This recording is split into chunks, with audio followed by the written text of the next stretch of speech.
tenggat waktu terakhir bagi Komisi Pemilihan Umum untuk menyelesaikan rekapitulasi pemilu 2024. Di hari terakhir batas waktu penetapan pemilu, ada 2 provinsi tersisa yang baru melakukan rekapitulasi nasional, yakni Papua Pegunungan dan Papua.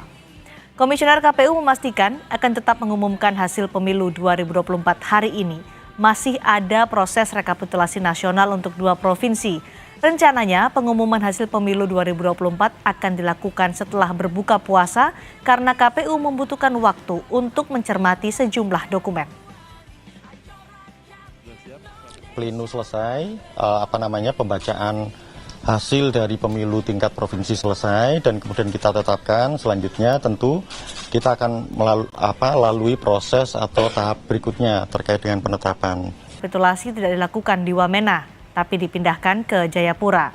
Sama seperti di Papua, di Provinsi Papua Pegunungan, anggota panitia pemilihan distrik yang bertanggung jawab merekapitulasi suara tingkat kecamatan menghilang dan sulit dicari. KPU Papua Pegunungan berangkat ke Jakarta menggunakan pesawat sewaan. Lalu apa konsekuensi jika KPU terlambat mengumumkan hasil pemilu? Sesuai Undang-Undang Nomor 7 Tahun 2017, anggota KPU dapat dipidana jika tidak mengumumkan hasil pemilu tepat waktu.